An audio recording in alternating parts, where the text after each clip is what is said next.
connecting our charter members across many chapters. And we have the benefit of a fantastic list of speakers who join us. And today we are blessed with two big names, big luminaries, and I will have Kali introduce them in a minute. So just by way of brief introduction, today's topic is to do with corporate life and what startups can learn from corporate life.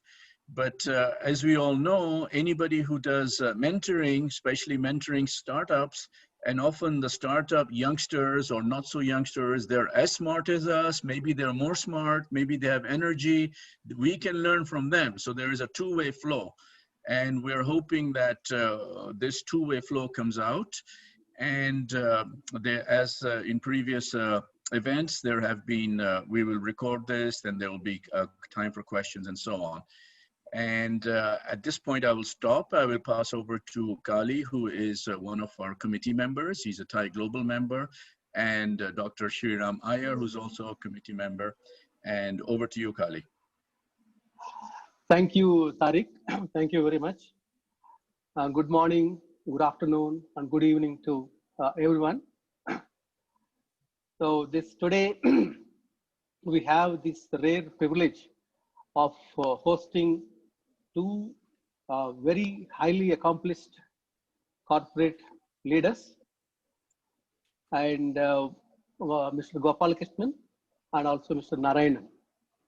And both, or you can probably make out, are brothers with a just gap of 1 year between them. But interestingly, they have a lot of commonalities and also they have a lot of differences. So Mr. Gopalakrishnan went to IIT Kharagpur. From there, he started his career with Hindustan Lever. And of course, he has grown to the level of vice chairman in the company. And then he shifted to Tata Sons as a board member. And for the last 16, 17 years, he was there in the board of Tatas till he retired I think about 6, 7 years ago. And Mr. Narayanan, on the other hand, he went to IIM Kolkata. From there, he joined DCM. And then from there, he took a marketing as a career and worked with Coca-Cola, Nestle, and then again took a different turn and turned almost like an entrepreneur, particularly in the field of confectionery and foods areas, manufacturing and marketing these products. And he's very actively involved with Chennai Angels. And also, he was a past president of Thai Chennai, which is a very prominent and large chapter. So he's very much familiar with our Thai setup in India as well as globally. So interestingly, the commonality between these two gentlemen is that one, of course, as I mentioned, they're brothers, but also in their early part of the careers, when they're growing up years, both were the product managers, particularly in the milk products and dietetic products kind of areas. And then in the latter part, they took slightly different routes. Mr. Gopalakrishnan remained in the large corporates and achieved excellence and in a very high levels in his career there. Whereas Mr. Narayan took a more of entrepreneurial route and then became an entrepreneur in the last part of his career. And so therefore they'll bring a lot of lessons which could be contrasted between what you can learn from big corporates and how are those lessons are relevant for the startups, and also what the startups can teach even the big corporates. So this is the kind of a debate we would be having with these two gentlemen. And because Mr.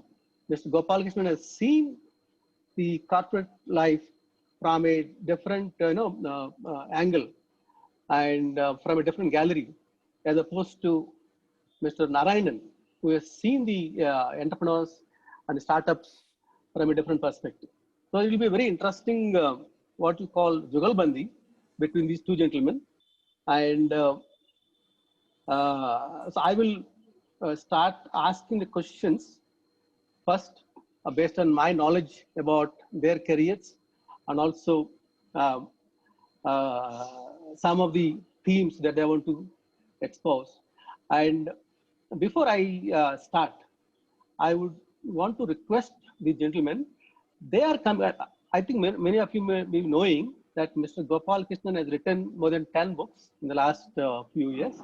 I read a few of them, not of course not all of them, and this they're together writing a one book, which is going to be released in the month of February 2021.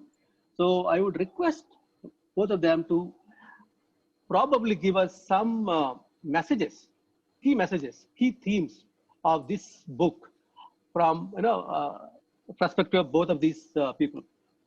And then I ask my questions. So over to you, Mr. Gopal Krishnan. Would you like to start articulating about key messages that you are trying to convey through your new book, and then followed by Mr. Narayanan? Or the other way around, I'm okay with that. Narayan, you want to go first? It's fine with me. Otherwise, I'll go first. Right. So thank you, gentlemen. This is a privilege to be talking to TiE members all over the world. And I'd like to take this opportunity to briefly add to what has already been said about us.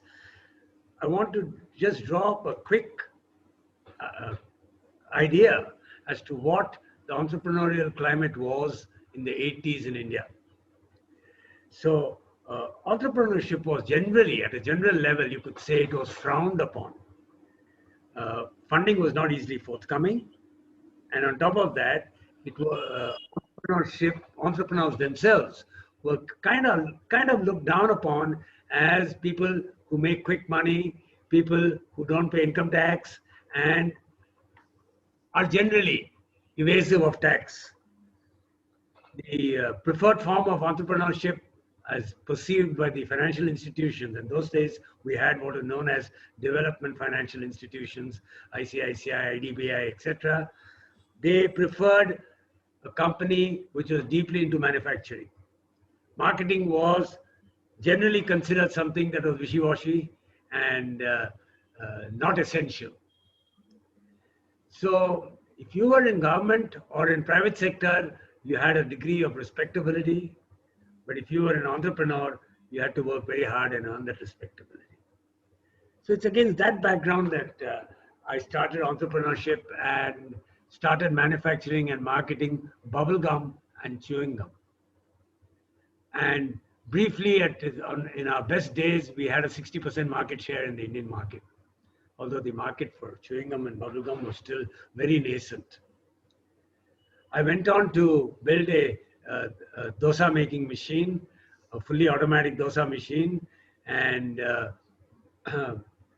set up 250 franchises in Bombay for dispensing these dosas at places like Dadar railway station, etc.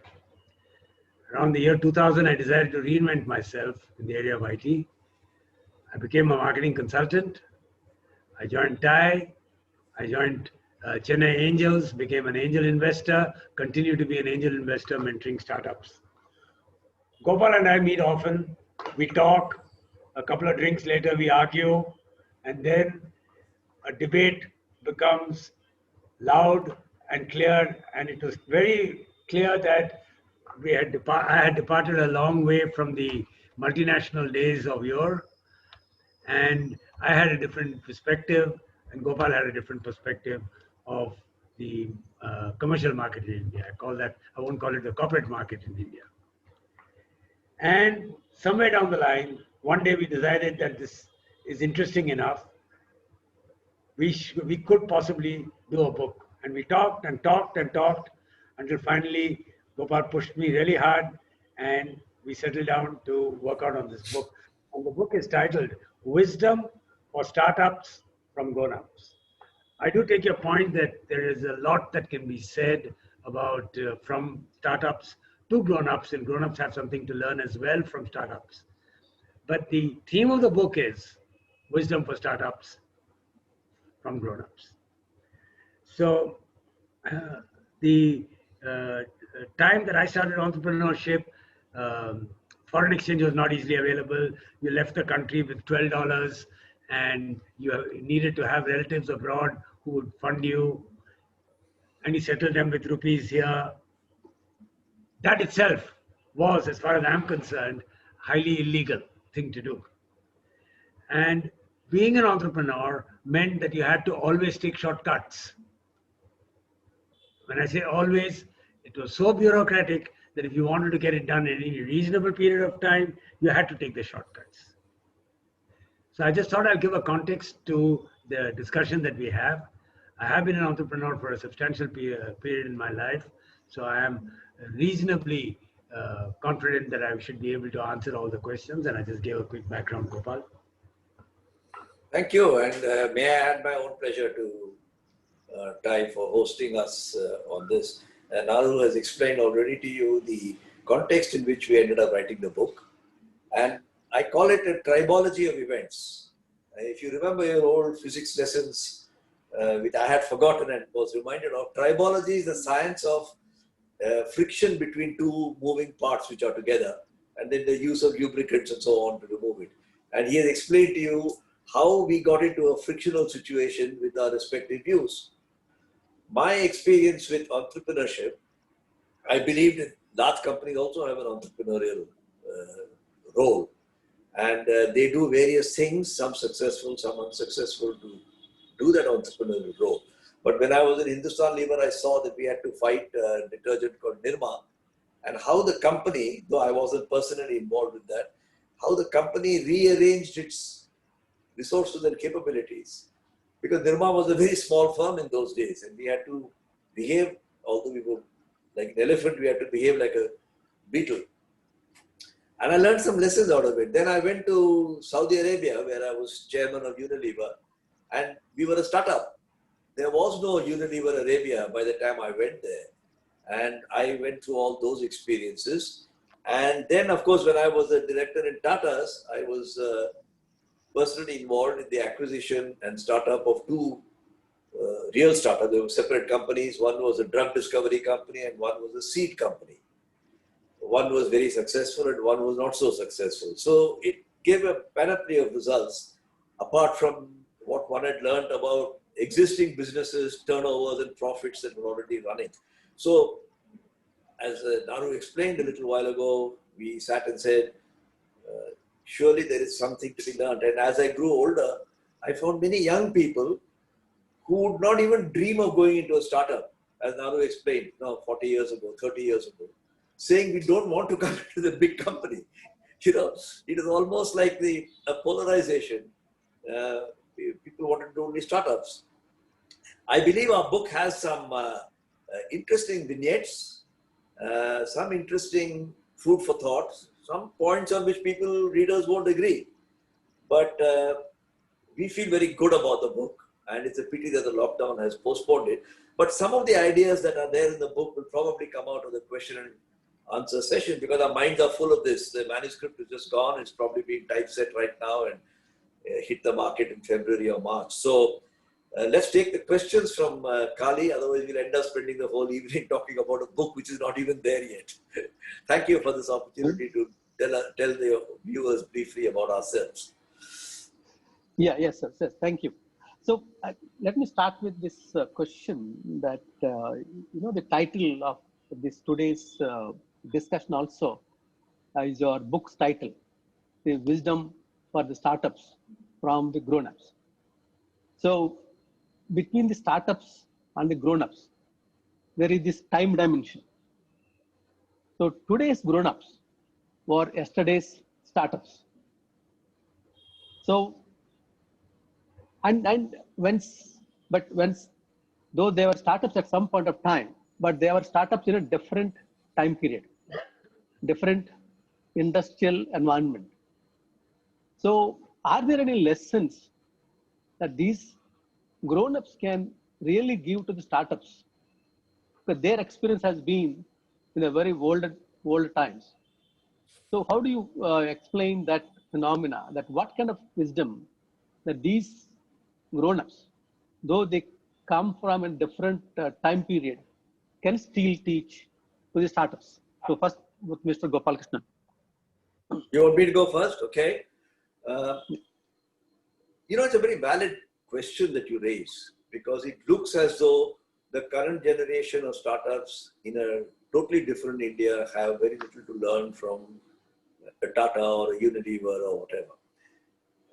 What we focused upon in the book and in our own discussions was what I call the timeless lessons. There are some lessons that are timeless. For example, make a profit and make an honest profit. That's a timeless lesson. Generate cash as early as possible, because without that oxygen, your business can't continue. Trust is at least as important, if not more important, than short-term profit. I mean, I'm giving you 3 of them as an example. And you'll find these referred to in the Arthashastra, which Kautulya wrote about 3,000 years ago. You'll find it in the Sangam era Tamil book, Shilapadikara, where they describe the Sangam empire and how the traders behaved. So we are focusing on the timeless part of it. And I do believe that some things which just don't change. We have great minds coming up in history from time to time which challenge prevalent notions. It happened in religion. Shankaracharya came, Prophet Muhammad came, but they always emphasize certain core human values. And in every religion, you'll find that that has not changed. The appurtenances around it might have changed. So we do concede, and we are never intended to suggest that every lesson that grandfather learned is relevant to the grandson. But by God, if you forget the lessons that grandfather learned, Mr. Grandson, you're going to learn it all over again. So that's the time element. Choose the timeless. Naru. So I think there are some lessons which grandfather learned, which are not going to be very relevant to grandson. I can give an example. 50 years ago, when I first came to Chennai and I wanted to start up an office, I had to look for an area where a phone was available. All I want to do is to start an office, but to start an office, where I need a phone. And to get a phone, I have to locate myself in an area where a phone is available for sale, that too illegally. And once I located a phone and somebody willing to sell me a phone, then I started looking for an office in the vicinity of that. That kind of a lesson, where that kind of acute and artificial shortages exist, is just anecdotal to my grandson, and he doesn't even relate to it, and I don't think there are any major lessons to be learned, except that entrepreneurship or management must have been excruciating in those days. And I don't think there's anything to really take home from there. But having said that, it is also important for us to know that since the evolution of mankind, there has been more and more learnings that have taken place. And what we're trying to talk to, when we talk to startups now, we're talking about what is there to learn over the last 50 years that we have experienced and we can share with you. And the best example I can give you is management of a startup with cash flows. Gopal called it profitability. I will for a moment call it cash flows, because when you're on a startup situation, the cash flow becomes absolutely critical and it's excruciating. And cash flow drives all decisions every day. And it's not that you don't want to build a managerial team, but the truth of the matter is 6 people in the organization, however small you may be, cannot decide on where cash will be allocated. And there is so much cash available. So there is a degree of centralization that takes place to the key promoter, and it becomes that much more difficult to build an organization because all decisions on cash flow are taken by one guy, and we can't really expect the person who's handling marketing to go around spending money in the manner in which some startups do even today. So I think that I would like to answer the question in a different manner. There is a lot to be learned, but it's the experience of the grown-ups that needs to get transmitted to the startups, and that is the intention of the book. Back to you, sir. And if I may Thank you. just I add think a comment to what Naru just said, Kali, not only the experience of the grown-up, but also the packaging and the presentation of it. Yeah. And our book touches upon this a little bit, that you have to do that. Okay. Sorry, thank you. Okay.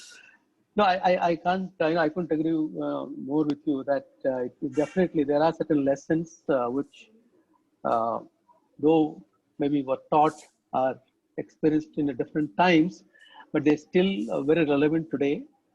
Like most of the wisdom that was taught in the time of Mahabharata or Ramayana are still relevant today.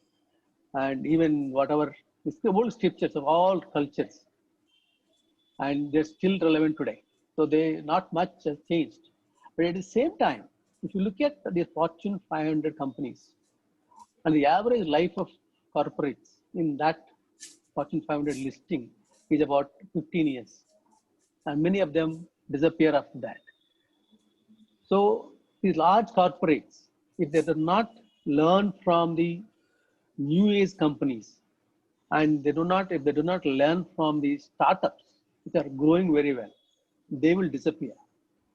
So that is where I was trying to impress upon you, is that the grown-ups have to also learn from the startups or the new age companies, in whatever way you can say that. The other question I want to ask you is about the size part, the size dimension. So as they say, a tiny cockroach could credibly feel that it has little to learn from a mighty elephant. So a company, a startup company, has maybe 100 employees or maybe less than that. What it can learn from an organization like TCS or any other Unilever, which has lakhs of employees. So what is there that they can learn? What is commonality between these two? Is there anything common other than what you said, the key lessons that that they have, any corporates should follow? So other than that, do you think there is something else that is common for both? There's some lessons, Gopal, if I may start. If some lessons are timeless, and I can summarize this, 3 lessons that are not necessarily relevant and 3 lessons that are definitely relevant. One of the biggest assets that a company builds, whether it's a startup or whether it's a grown-up, is a brand name. And this is something that has come of age. I want to briefly touch on what you said a bit earlier, that the life of a company is 15 years. So I haven't gone into the statistics of that, but I do know that there are companies coming and there are companies going. And that's happening all the time. And so long as technology keeps moving, this will continue. And all we can say is that the speed with which technology is being adopted today, this is happening at a faster and faster level. Jeff Bezos himself said that the life of a company, according to him, is hardly going to be 50 years. And Amazon themselves must be nearly 35 years now. So is he predicting the death of Amazon? No, he's just generalizing and saying that the life could be 50 years. So I would say that size is something that needs to be achieved. A certain throughput needs to be achieved for a corporate to be stable. And a startup today is seeking to become a corporate of tomorrow. And I think one of the things that they have to aspire for and work towards is to achieve a stable size. So brand accompanied by a stable size and generation of free cash flows are 3 important things that one must bear in mind. Let me take the 3 that are not relevant, because I think that is also something that we need to hear, and I think for startups it's useful. 1, as a company succeeds, the boss is always right. is not true in startups. And ideally, it should not become the case. Secondly, if it ain't broke, don't fix it. It's working, let it work. That's not necessarily true. If you don't move in a startup, then the place where you are is going to get quickly come under threat. And last but not least, and this is and we have an entire chapter in the book that we dedicated to that. Look before you leap. That's an old Aesop's fable that we have now converted into a chapter in our book, and I think that it's worthwhile being a bit cautious when you're a startup in your decision making. So, Gopa. Thank you. Your question was if a cockroach and an elephant looked at each other, they would assume there is nothing to learn. So a startup may look at a Hershey or a Unilever or a Siemens and say, what am I going to learn from this person? You're quite right. If there was a seminar by Time on which elephants and cockroaches attended, luckily there won't be any such seminar, that exactly would happen. There'll be, the appearance of one puts off the other enough to say that I got nothing to learn from this guy. But I love a statement made by Nicholas Stalin. I think he said something like the absence of evidence is no evidence of absence. So that's a conundrum which he left with you to say that because something can't be proven, it doesn't mean it's untrue. You can't prove there's a God, but it doesn't mean there is no God. Using the same principle, I think the difference between the cockroach and the elephant, the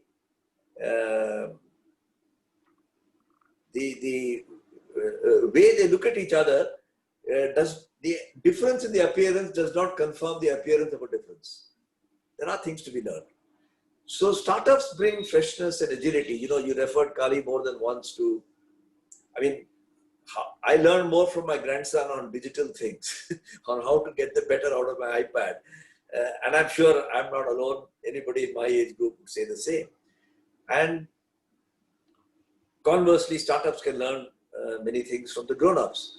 So I believe that in any species, knowledge passes out of experience flowing downwards. The laws of gravity operate.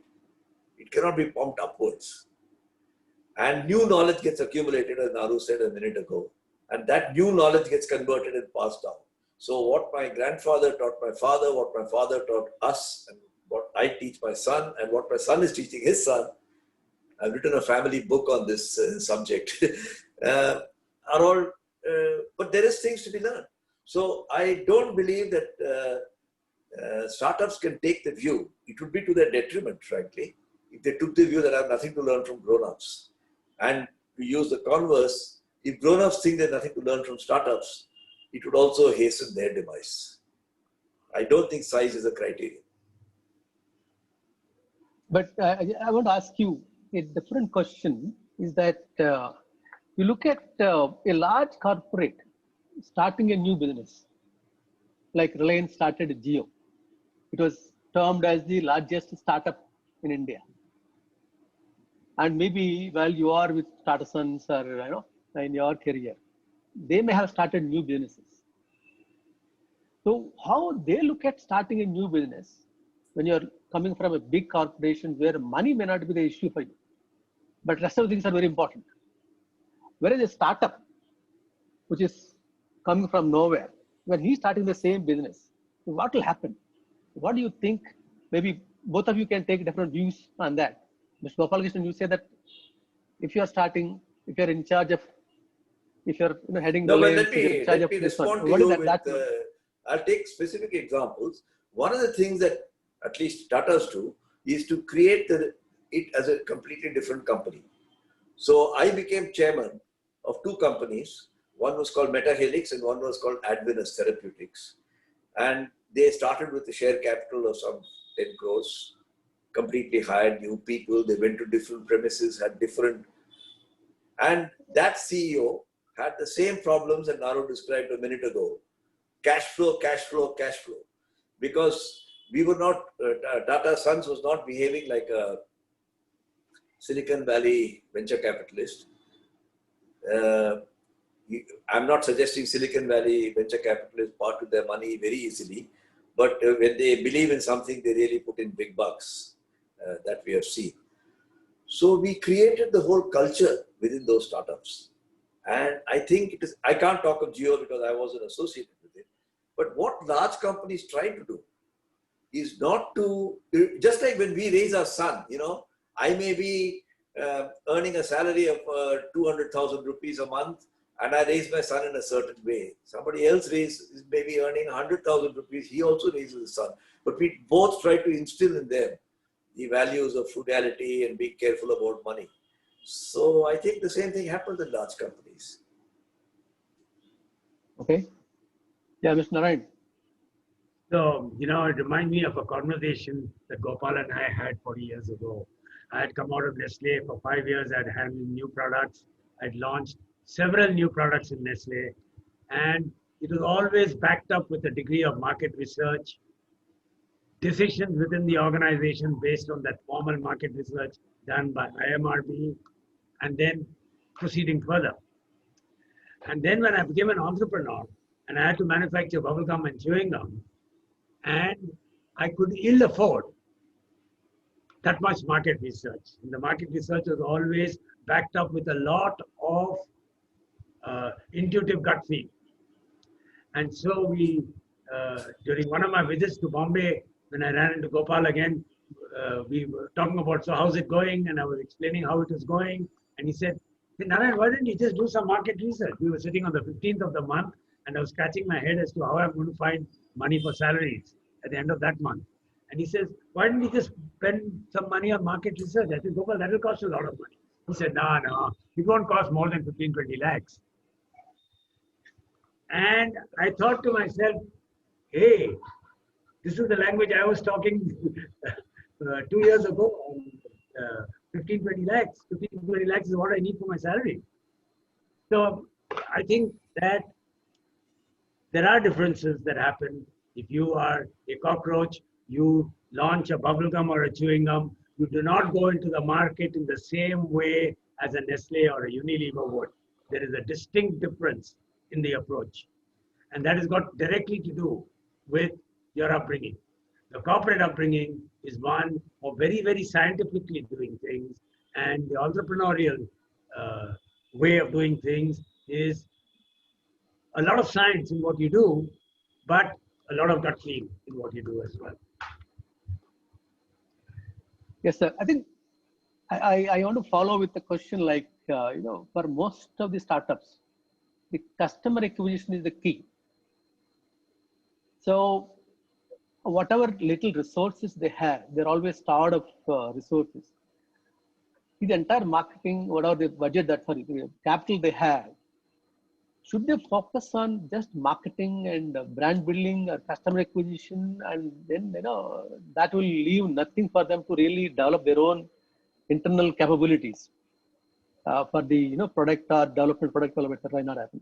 So what is your suggestion that for companies which are starved of resources, so how do they build their how do they acquire the customers, or how do they build their brands without spending too much of money, without completely putting all the money into that aspect of the business? So how do you balance out? So Gopal, shall I go first? Please go ahead. So it's interesting that you asked that question. That's a question that every startup stares at every day. How much money to put into advertising? And if you go back to what one famous spender of advertising said, he says, I know advertising works for me. I don't know which 50% works and which 50% doesn't work. What we have today is a peculiar situation. We have a situation where online marketing is emerging as the fastest growing medium. And the thing about online marketing is that it is measurable. And because it is measurable, brand building is taking a backseat to customer acquisition. Because customer acquisition, what is my cost? See, they say, what's your CAC? CAC, customer acquisition cost. And it's measurable by the amount that you spend to acquire that customer, and that customer acquisition goes through a couple of processes from the time he clicks. And from the time he clicks, you start measuring. So this is an argument I have with a lot of the startups that I deal with. They have no idea about the marketing involved and the brand building involved. And they think it's all got to do with online marketing. And I think the jury is still out of this. We will know over the period of the next few years that an optimal blend of brand building and its own place for online marketing needs to be found. Can I add my bit on this? Yeah, please. There may be a perception, if you're in a startup, that there are unlimited resources that are available to large companies to do all sorts of things. Having worked in large companies, I can tell you that's just not true. By the time you justify your expenses and go through the bureaucracy, you'd say, can I do it some other way? I want to take some examples. There is a brand of detergent in India, in case there are many foreign participants in this seminar, called Nirma, which really shook Hindustan Lever back in the late 60s and early 70s. It's a very well-known case, I'm not going to describe it. And how did they manage to take on the might of Hindustan Lever? They built a brand. That brand is worth something. It's a different matter that Hindustan Lever fought back after 10 years, and that's a separate story. There's a brand of shampoo called Schick, Velvet, in Tamil Nadu actually. He came with a shampoo and he shook the hell out of the major shampoo players at that time. So there are live examples available, not from 500 years ago, but 30, 40 years ago. And I think if I look at some of the things that even large companies do, there are three principles that they seem to follow, which at least I believe are the answer to the question that you asked. The first is think big, start small. And when you made your mistakes, expand fast. Many of the startups, especially the technology startups, think big, start big, move big. Because the time frame when Mr. Nirma or Mr. Schick started his firm, he said, I'll gradually build up this business over 20 years. These guys want to get a valuation in 3 years of $1 billion. And I think there's a lesson there. Now, maybe it works in the odd case, but for 99% of the cases, that will not work. So think big, start small, and then move fast is the first lesson. The second lesson I've learned is that you must have a proposition and a consistent purpose. Nirma came and said, I'll give you a detergent at 1/3 the price of the brand you're buying today. And in a poor country like ours, that was a stunning proposition. Velvet came and said, you don't have money to buy a 50 rupee bottle of shampoo. We understand that, but you still want to wash your hair. So I'm giving you a little sachet. And you wash your hair when the nice day comes, a wedding in the family. India today is the only country in the world where 70% of the shampoo sales are in sachets. We are called sachet country. So I think the time horizon of an entrepreneur, if you come in saying, we got a company called Paytm here. He spends money like, the richest man in this country may not. Now that's his money or his promoter's money. And it's up to him, it's not my call to. But he wants to become $1 billion. Everybody wants to become a unicorn here in 3 years' time. And I think some people will make it to being a unicorn, but many will not. I do believe, therefore, that... Paytm is already there. Sorry? It's already a unicorn, Paytm. No. I'm not saying there are 10 unicorns. None of them has produced a profit and loss account or any evidence that they are viable businesses. But let's not get into that debate. That's a separate debate. And we'll be commenting on things where all the facts are not out in the open. My definition of a startup is become IPO worthy. If you're a little boy I say, become a man, start to shave and start going to college, earn your first rupee, and then we'll talk to you about a job. We have created a startup world where he doesn't have to earn any money. There is some benefactor who's giving him. Not that the benefactor is a fool or not that the startup guy is a charlatan. Don't get me wrong. The nature of money has changed. And I think one of the good lessons that I would emphasize is that if in 10 years or 5 years or 20 years, depending on the type of industry you're in, if you can't become IPO worthy, then you have a problem. It's worth thinking about it. You can't be a child till you're 30. You have to grow out of childhood at some stage. And I believe that very strongly. Yeah. If I can interrupt, being IPO worthy has a true value. I think the true value of the company is determined when you have a large investor base. And when there are a lot of shareholders, the value of your company is maximized. And therefore, that alone is a good enough reason why being IPO worthy is a good goal to go after for startups. So are you suggesting that instead of taking the private equity money or venture capital money, you should take the public money? No, I'm not suggesting that. I'm merely saying that are you IPO worthy? You know, your $16 billion Flipkart or a $10 billion Paytm are not IPO worthy. You keep asking them, they'll say, well, in the next 3 years, we hope to have an IPO.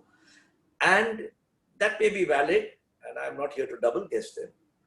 But I am saying that if they don't become IPO worthy, now I'll take an example like Naukri.com. I'll take an example like Make My Trip. I'm not looking at the fortunes or misfortunes of those companies today, but they're also startups. And they became IPO worthy. They put out an IPO, and some of them are doing well, some of them are not doing well. And that's all I'm saying. There has to be an age when you can vote. And you have to choose that age. Sorry, Narayan, you were saying something. I have a slightly contrasting view on that. Lovely. If an organization, like you gave examples of some of those big decacons, like Flipkart or some of those companies, if those companies' current worth and the future potential, if very established, learned, experienced investors are not able to assess, how do you expect the ordinary public is able to assess their potential and then value the company? So, but that's exactly my point. That's exactly my point. That if you got a potential which nobody can understand, then you got, look, take a company like Infosys. It had an IPO after, I think, 5 years or 10 years. You take a company like Biocon. It had an IPO within 15 years. If nobody can assess your potential for 35 years, well, then you become like one of those guys who's living with mommy and daddy forever. That's my point. So Gopal, I think basically it's useful for us to look at the background of an IPO, since I have done an IPO as well for a startup. Yes, Naru did an IPO for his startup. Yeah. Go ahead. Please go ahead. And in 1992. And it was mighty tough to get that IPO done. I didn't have a balance sheet to show, and I couldn't explain beyond a point any of the figures, and my dosa machine was still in the making. So I think private equity as businessmen saw an opportunity that if they are able to pre-recognize a company which is IPO worthy, then they can intermediate before the company becomes goes for its IPO, and there is a cushion available there that can come to them. And it is in that context that they entered the market and created, Silicon Valley created this idea of funding companies, allowing them to become unicorns, and then packaging them and delivering them for IPO. But yes, I don't think there's any disagreement between them or what you're saying and what I'm saying for that matter. If a company is to be recognized its true value, it has to be IPO worthy eventually, sooner or later. Yes. I think that's a very good point to make. Very, very good point of how they disintermediated a particular gap that the entrepreneur needed. Yeah. So before I leave this, maybe floor to Sriram for the questions, I want to have one more question. Maybe you could maybe answer that. See, a lot of people come and try to find a special niche for them. They create a new market or a new category, and they take enormous amount of efforts to build that category as a product, establish a product or something like that. But subsequently, if a startup is doing all this, and then subsequently some big companies come and simply they are understood now, there's a market, there is acceptance is there, and they come with some products and then launch it and completely kill this fellow. How a startup which is entered a new, created maybe a new product category, protect itself from being devoured by large corporates? Or maybe another startup. But another startup may take some time to really catch up to him. He can always keep some distance. But whereas if it is a large corporate with huge amount of capital in their hand, they can start and simply occupy the market, and this fellow will go nowhere. So what is your suggestion for that kind of a startups to protect their interest? Maybe just in some cases, what happens in most of the Western world, the large companies come and acquire this company and then enter there. But in some cases, they may not acquire. They want to just kill this fellow. So how do you manage that situation? Maybe Narayanan will start. Yeah. It seems to me that you're suggesting that a person starts a company and builds a category, and therefore he should be allowed to continue to own that category forever. No, I'm not saying he should, but I'm saying how do I? Because I have created this. I feel that I need to at least enjoy the benefit. I had to. Yeah. I admire your ownership, innate needs, ownership needs, but and I do understand it. But the truth of the matter is, if somebody were to come in there and acquire your company, you are able to realize the value of your company.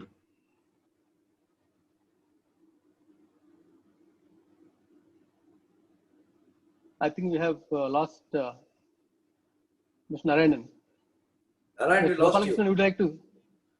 Maybe Well, you want to maybe just while we are waiting for Naru to come back and log in again, your question is a valid one, but it's like the mother who says, I have raised this child, I have produced this child. Who he marries and how he will live his married life, I will determine. And that's the cause of mother-in-law, daughter-in-law relationships for the last, hundreds of years. The fact that you thought of an idea doesn't give you an inalienable right over it.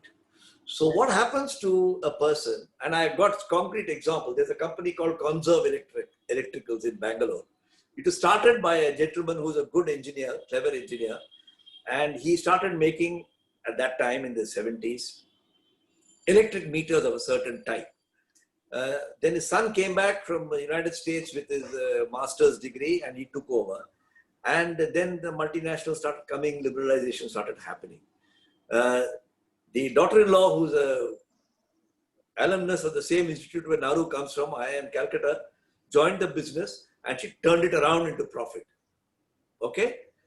Private equity came in. And then she took a call after about 10 or 15 years. She's written a book on it, by the way, it's available in the market, and said, am I capable of, we got a very clever idea, started by my father-in-law and my husband, but have I got the resources to carry on and make this into a multi-billion-dollar? And a French company called Schneider Electric came along and said, we'll pay you X. And I don't know what went on in their mind. They took the X and now this Conserve is part of Schneider Electric. I don't see anything wrong in that. She desperately wanted to run it forever. At some stage, it's like my son has now become a celebrity. He's become an actor or a sportsman or a big businessman. He's not going to stay in my house and say, Mummy, Mummy, and I have to let him go. And I don't see it very different. Naru, you got, I continued because you got cut off. So please go ahead with what you were saying. That's my input anyway. Yeah, please go ahead. No, I finished. Naru, it's your call. Mr. Narayan, you want to? The point I was making is that the true value He's got cut of off the again. company is determined finally by a large shareholder base, because there is a wisdom of the crowd. I think we have some challenges Crowd. with his bandwidth. Yeah. That's, I think, the Yeah. Kali, why don't we open it up for questions? Yeah. I'm sure Sriram has a bunch of them. Okay. Yeah. I think go to Sriram, you take up the questions from the audience and then interact with them. Yeah. Thank you. Thank you, gentlemen. Thanks, Kali. Thanks, Tariq. So now the session is open for the people, the audience, to shoot up the questions. You can shoot up your questions. I'll consolidate them and I'll ask to the panelists that we have today. Before we get that started to that and hearing all this conversation, I had a few questions for Gopal sir and Naru, so both of you. I just wanted to know, when startups, they really want to come up with a structured idea, what are the 3 things that they should not copy from the grown-ups? Naru, you want to go? Since you're back on the line. Are you there? Or are you frozen again? He's frozen again, I think. Narayan, are you there? I'm very much there. Yeah, go ahead. So my question is 3 things that startups, they should not copy And at any point in time from the I'm there. grown-ups here.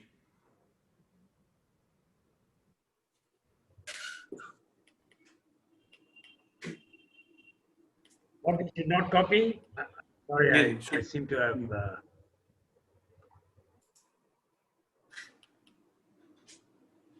I don't seem to have got that question. No, so Repeat my it. question is like, the question is 3 things that a startup should never copy from grown-ups.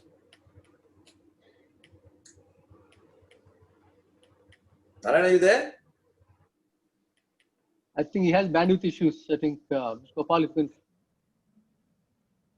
can answer the question. Yeah. So I will think of 3 things that startups need not follow. One from of the grown-ups. things. Sorry, go ahead. Narayan is back. One of the things is,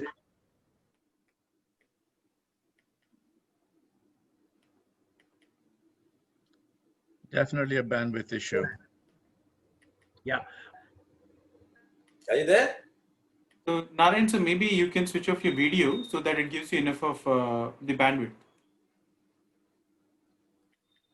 Yeah, you can speak, then your audio will come through. No, I think, Mr. Narayan, if you try, maybe put I think off the your video media- and then you can speak. So shall I? Yeah, But I- Gopal, why don't you go ahead? Yeah, go ahead. Narayan, are you there? So I mentioned 3 things Yeah, I'm that there, startups. and I said, yeah, go ahead. Yes, Narayan, so you can see. No, but I think when he is having bandwidth issue, it's not going to work out. He should maybe close his video and speak only on audio. Yes. That way, I think it might work.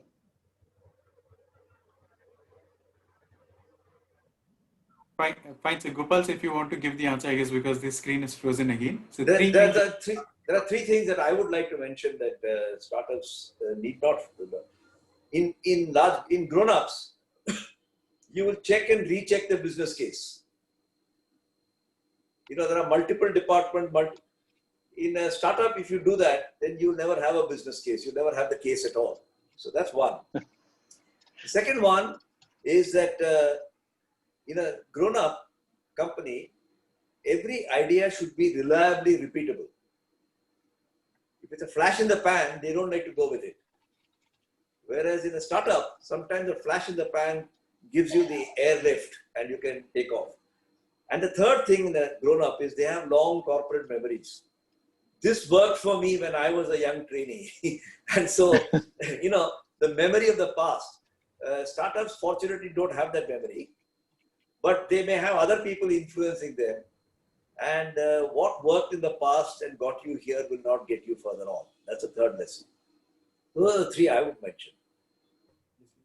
So another question which I want to ask is, like, when we see, especially during the COVID season, people have been saying that, there have been really lot cash flow issues. That is one. And also the life cycle of products have decreased. Earlier we could say the life cycle of a product is 15 years, 10 years, Now it has become 2 years or 3 years. And during the course of discussion, we spoke about, we should think and we should take step one by one. So wouldn't that, how do address that? It becomes a big challenge. I have a short lifespan, and if I really think slow, how would I act fast? Well, ask yourself how the cockroach has survived longer than the dinosaur. No, I'm serious in my answer. The cockroach was there before the dinosaur. Yeah. So to have the point is that you have to be highly adaptive. Now, one of the things that happens when you're large, and the dinosaur is a very good example of that, is you live beyond your means. You sort of, you become so big, you're too big to fail. You can borrow a lot, and when there's a crash, there'll be a huge crash, as must have happened when the dinosaur got extinct. Cockroach doesn't do that. And I think startups that live life king size, to quote a Vijay Mallya, and there are startups that do that, they don't have a runway of more than 6 months or 9 months. I don't know what's the right runway, that will vary from business to business, and it's not for me to generalize. But startups should be conservative in finance, not Rambo. Whereas the wisdom in startup circles is, unless you're Rambo, you're not going to get anywhere. With respect, I would disagree. That's on the point you asked about the cash flow. On the second point, I believe that grown-ups became grown-ups because they had a point of strong differentiation and continued differentiation. In startup world, it's the excitement of youth, I think. It's happened to me, so why should it happen to somebody else? You got an idea and you think this will last for the next 25 years. And the trouble is, 5 years later, I mean, listen, if somebody came with shampoo in a sachet or a detergent which was formulated differently and knocked the bottom out of some big guy. So it's not something that happens only to startups. So I think adaptability is something that startups don't plan for. And I would think that's a very strong lesson. If you want to live long, you have to be adaptable. That's what nature teaches you, the cockroach and the... Now back? To some extent, this COVID is a good example where a startup was forced to face up to the possibility that COVID might last 9 months or 12 months. And believe me, and I have some 21 investments with startups, most of them, the more they were affected, the less willing they were to believe that after 2 months it won't get set up. They thought beating all those drums, as our Prime Minister advised us, would chase away the COVID. Now, if a company is already living on negative cash flows, that means you've received advances and you're spending to meet the demand. And if everything closes down, then you have a grievous situation over here. And I think the travel industry is somebody which faces that. Make My Trip doesn't manufacture tickets. They are an intermediary. So when that is the case, I have seen an increased propensity on the part of Make My Trip at least had the money in the bank. I've seen an increased propensity on the part of startups not to face the reality that COVID might last 1 year, or what are they going to do if COVID lasts a year? They don't want to think about it. I think there's something to be learned from large companies here.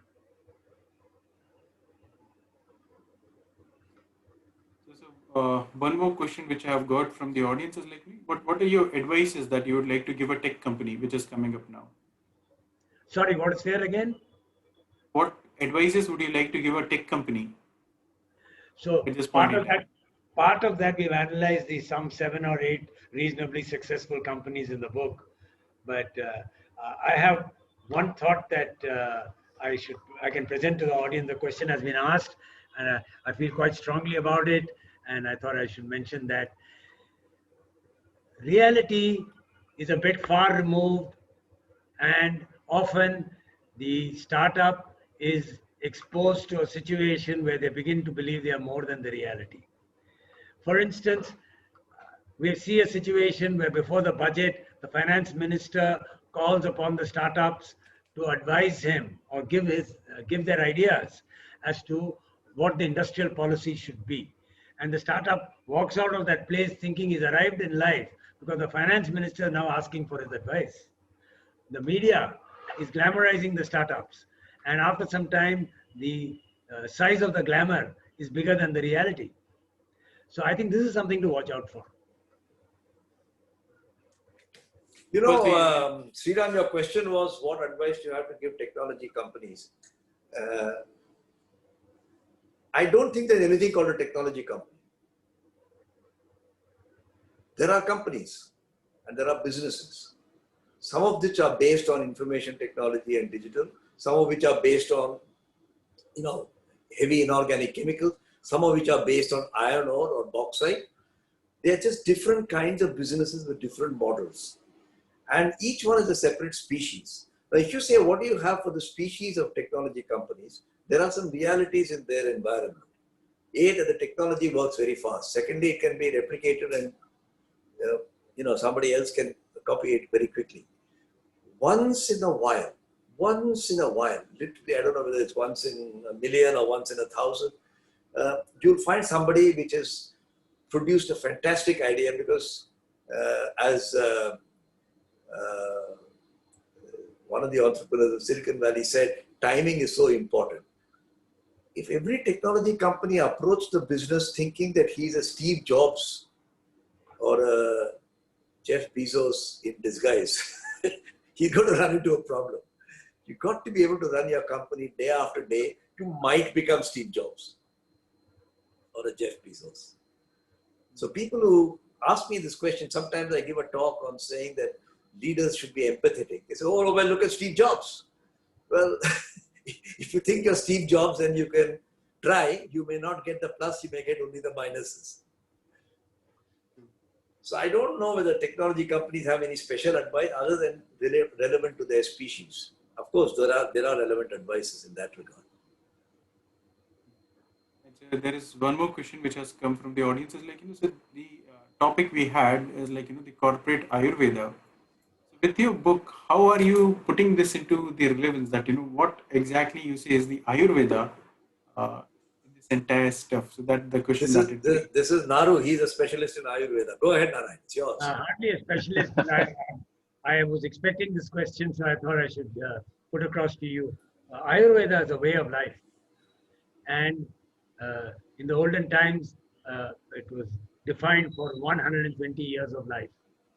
And we know that the human being, the average age in India is 73. So the point we would like to make is for a startup to become a long-lasting company which is still alive at the end of 110 years, 120 years, what does it need to do? And that is what we talk as corporate Ayurveda. Gopal, you want to add to that? And just like in Ayurveda, it says it's a balance of 3 different chemical systems in your body. In companies also, running your company also, there are conflicting things that you have to balance. And those have been brought out in the book.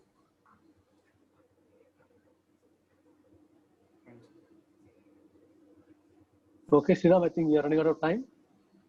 So we have probably 1 or 2 questions more. We can get those answers later on. So I guess we are done with this section with the audience questions. So I would thank you also for your time. Tariq, back to you.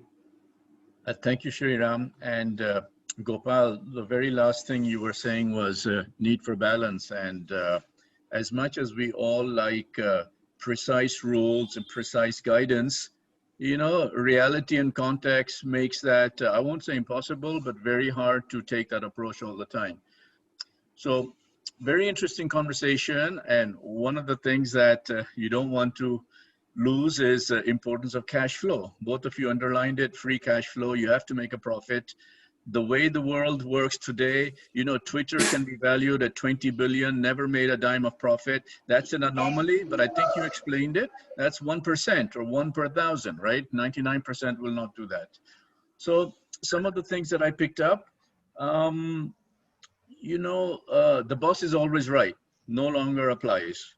If it ain't broke, don't fix it. And I think that's very interesting. That ties with your comment. The speed of technology is faster and faster. So if you're not totally aware of where the technology is going and how you're using it, you're going to be dead in 2 years, 3 years. Another one, and I don't know, Naru or Gopal, you made the comment, absence of evidence is no evidence of proof. You know, for me, this means ability for critical thinking. And this is what the best entrepreneurs and founders have. When they're faced with a challenge, they think beyond the obvious and they look really into that. And if they do that properly, they have the chance of getting some success of an idea that will work. Another one, you know, brand building is taking a back seat. You know, in the past, you mentioned examples, brands take 5 years, 10 years to do and so forth. Today, with online marketing, the focus is on getting eyeballs, getting people to look at, and everything can be turned into metrics. So the focus is the cost of customer acquisition and so on. So in today's world, you really have to focus on that. I mean, I could go on, but thankfully we have a video recording, and Kali and Sriram worked your brains very well and pulled out whatever we could pull. So again, thank you very much for that. And I would like to move on to one other topic, if I may. And that really is what's happening with our education special interest group in the next programs. So in 2 weeks' time, and please note this in your calendar, 22nd October, we have Professor J.S. Rajput in conversation with Satish Jha. Professor Rajput is a former director of the National Council for Teacher Education, and he's very close to how government education works, in addition to other roles that he has. So that would be October 22nd. Then after that, November 5th, I will be in conversation with Shantanu Jha, and he is a founder and CEO of EduFront. He's an entrepreneur, and he has done capital raising and launched also a private equity fund. So the conversation there will be reaching out to the underserved. What are the ways in which you can reach the 85% of the population that does not have proper laptops or proper smartphones and so forth? So those are the two programs, and we will be sending out more details for that. But with this, I'd like to wrap up. Thank you very much, Gopal and Naru, Kali, and Sriram. Thank you all. Thank you. Thank you. Thank you very much. Thanks, Thank you. thanks, Gopal sir. Now we Thanks, have Naru discussion. sir. Yeah, thanks for taking out time, and so kind of you to take out time for this session. I really appreciate Tariq to lead this education SIG and Kali to co-chair it. The entire committee, Satya, Paul, and Satish driving this SIG and taking it to ways. And I really once again thank Gopal sir and Naru sir for taking out time. It was so kind of you on short notice to come for this one. Really thank you. I wish you a good time. Thank you. Thanks everyone. Thanks Bye-bye. everyone who joined. Thank you. Thank you. Bye. Thank you.